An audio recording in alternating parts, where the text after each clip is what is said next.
Hey guys, so today we are going to be replacing the differential mount on a W123. This is a 1981 Mercedes 240D that I'll be showing you how to do it on, but it should be the same for any 123 chassis. So let's get into it.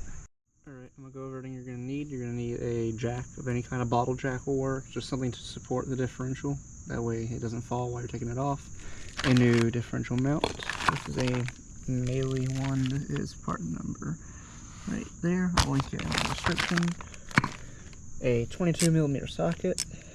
I have a 1/2 inch impact one. It does fit, so that works. And a 13mm with an extension. It will also help if you have a work light, just because it's dark up in there. It just makes things easier. So let's go ahead and get this jack in place. Alright, so I did get the floor jack all the way under the car and onto the differential. I put it jack going towards the front of the car, that way I have plenty of working room. Right here is where we're going to be working. There's the differential mount. First we're going to want to take out, there's 2 bolts up in there. We're taking out those 2, and then the 4 13mm that are up there. Take those 4 out, and the differential mount will come out. Now mine doesn't necessarily need to be replaced, however I'm going through and replacing all of the old rubber bushings on this car, so I'm just going to go ahead and replace it as preventative maintenance. So let me go ahead and get those 2 out. Okay, so for the bottom bolt, it's pretty straightforward. You just put the socket on it and the bolt comes out.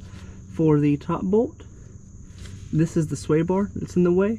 It is very flexible, so just kind of wedge your socket in there, and this sway bar will bend. Don't worry about it, it's not going to break. You're supposed to go ahead and bend that out of the way to get to the bolts. Now, I didn't jack my differential up as far as I should have. As you can see, it fell just oh so slightly, but that is why we have the jack here, because it is here to catch it. So before I reinstall everything, I will have to jack up the differential a little bit more. So let me go ahead and take out the 4 13mm bolts, and we will get the old one out of here. I have the old one out.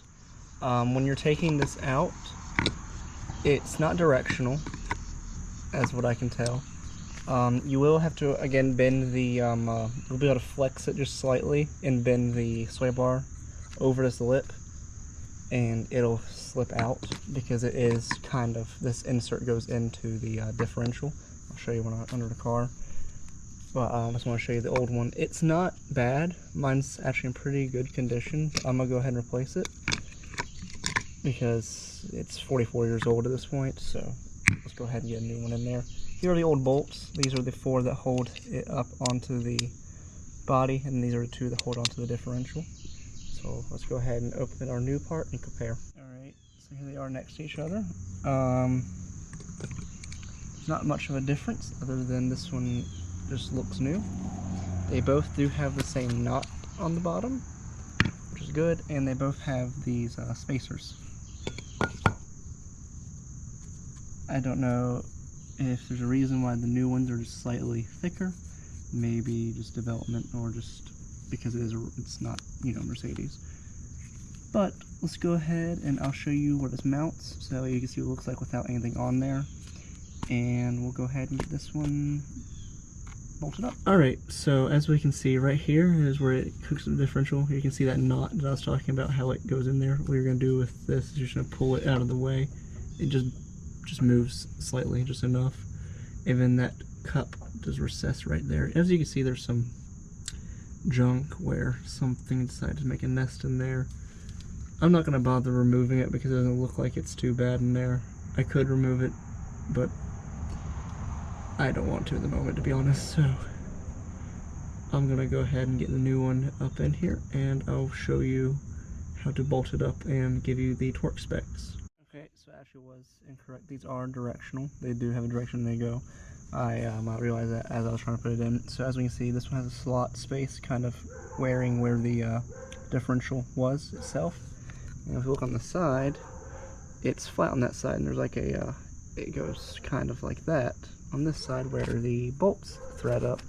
So when we look at ours from the side, we know that this side goes towards the differential as it's flat on this side and it's curved. I guess that way it makes it easier to get the bolts out, which is something I don't think Mercedes would do today, would be giving you the ability to get this off without taking the entire car apart. So that is nice. Another thing you're going to need, which I forgot to mention, would be some blue Loctite or blue thread locker. It's just medium strength.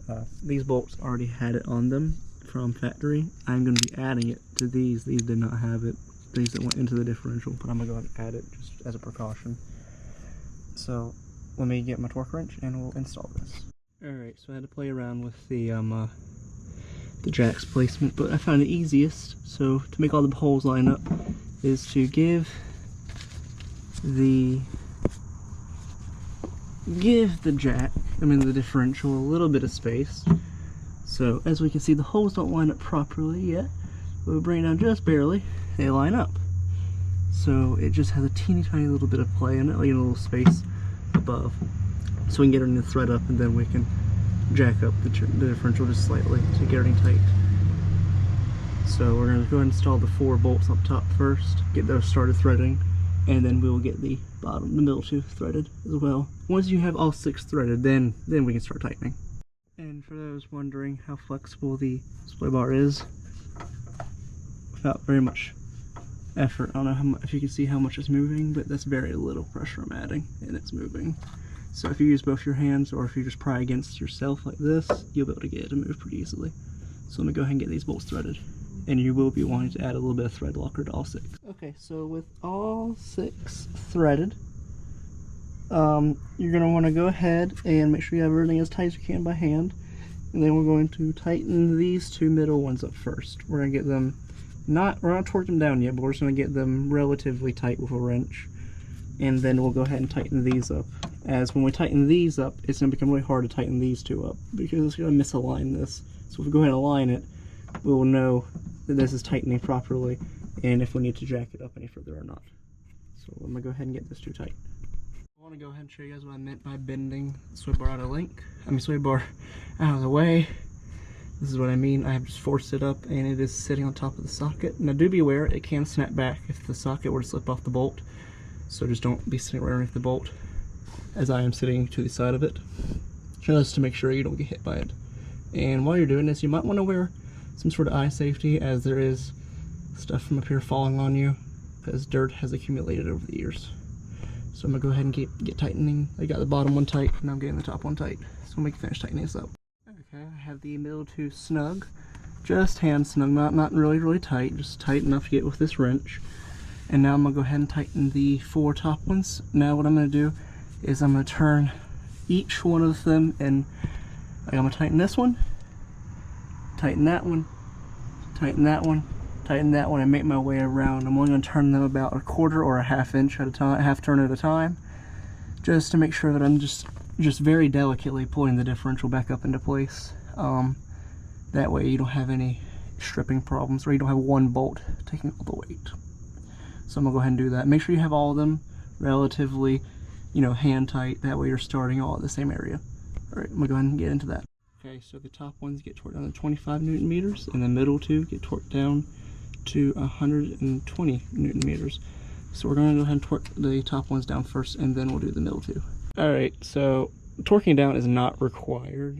Obviously, if you've worked on cars before, this isn't going to be your first thing you're going to be doing. But it's not required, but I would suggest it, because you don't want to, because these don't get tightened that much. I was actually surprised on how very little you do tighten them, considering what they do. But the middle ones are very tight, like comparably.